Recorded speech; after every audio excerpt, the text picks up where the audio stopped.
Bernard Sananès, bonjour. Bonjour. Bienvenue au Buzz Media Orange Le Figaro. Vous êtes depuis le 1er décembre 2010 le président de l'Institut d'études et de sondage CSA, qui appartient au groupe Bolloré. Auparavant, vous avez été brièvement directeur de la communication d'EDF, mais surtout directeur général d'EuroSCG CNO, filiale d'Havas, également contrôlée par Bolloré. Alors, pour évoquer votre actualité, on regarde le chiffre du jour.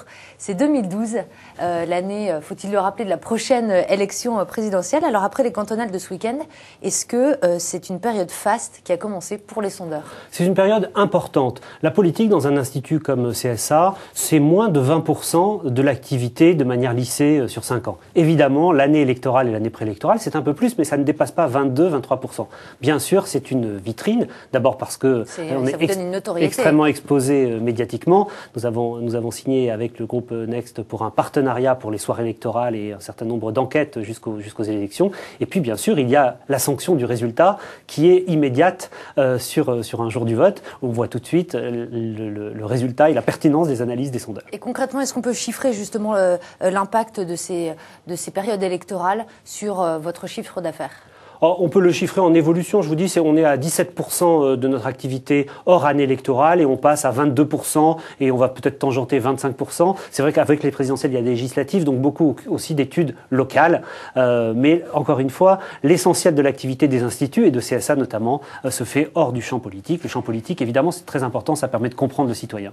Alors l'essentiel de votre business, vous le disiez, ça reste les études de marché, les études marketing, à peu près 80% de votre activité. Selon vous, c'est un marché qui a perdu en qualité ces dernières années? C'est un marché où se pose tous les jours le débat de la valeur. Pourquoi? Parce qu'on est dans un paradoxe très fort. Le monde change très vite, le consommateur change très vite, le citoyen change tous les jours, le consommateur média, l'internaute aussi.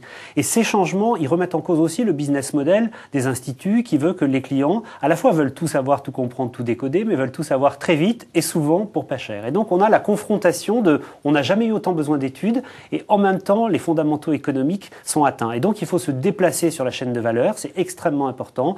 Il faut renforcer les capacités d'analyse, de benchmark, de croisement des regards, de conseil aussi. Et donc, il ne faut pas se contenter de livrer des chiffres. L'enjeu pour nous et pour CSA demain, c'est de faire parler les chiffres. Et ça, c'est une demande des entreprises, justement, en temps de crise. Ils veulent mieux comprendre les consommateurs, qu'ils ont plus de mal à conquérir. Bien sûr, ils veulent comprendre surtout leurs évolutions. Ce que l'on cherche dans un institut, c'est à la fois les signaux faibles et les tendances lourdes. Et donc, au-delà d'être dans l'immédiateté, il faut réussir à capter ces signaux faibles et ces tendances lourdes. Ce que demandent notamment les dirigeants, c'est comment les études peuvent être un outil à la décision.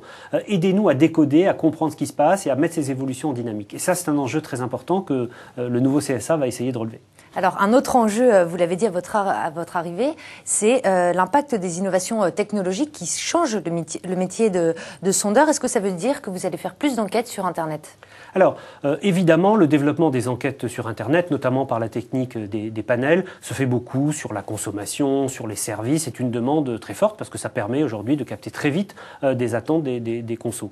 Ce qui se développe aussi et qui est extrêmement intéressant et que je veux intensifier, c'est le quali, les groupes qualitatifs en ligne, par des méthodes qu'on appelle techniquement bulletin board, forum en ligne, où on permet de recueillir pendant plusieurs jours l'avis de groupes cibles qui permettent d'échanger des arguments. Est-ce que c'est aussi scientifique qu'un sondage traditionnel? Alors, sur les panels en ligne, aujourd'hui, on sait mesurer des échantillons sur tout ce qui est consommation, sur tout ce qui est service. Il n'y a pas de difficulté. Je suis un peu plus réservé, nous sommes un peu plus réservés chez CSA, pour la présidentielle de 2012 en tout cas, sur l'utilisation du panel en ligne pour des intentions de vote. Nous ne ferons pas pour 2012 de panel en ligne en matière d'intention de vote. Nous pensons que nous n'avons pas suffisamment de recul, que l'élection présidentielle va être extrêmement dure, extrêmement précise, et que dans le face-à-face, dans le téléphone, on a beaucoup plus de précision. Notamment parce que le phénomène de l'abstention se heurte au panel en ligne où c'est du questionnaire auto-administré, il faut faire le choix d'aller répondre. Et donc ça favorise vraisemblablement un peu les extrêmes.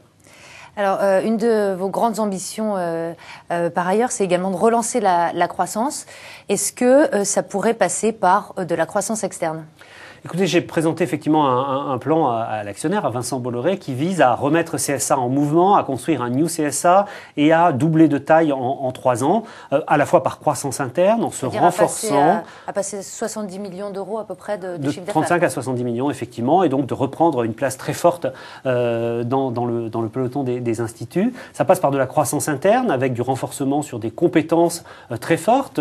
Nous venons d'annoncer l'arrivée de Monica Aldengraber sur le secteur de la grande consommation pour renforcer ce secteur. Nous allons nous renforcer sur la santé, sur les médias, la publicité, mais en même temps, cela passe par de la croissance externe, à la fois en termes d'innovation technologique, à la fois sur des secteurs où nous voulons être plus présents. Je pense notamment au quali en ligne, je pense également à la santé par exemple.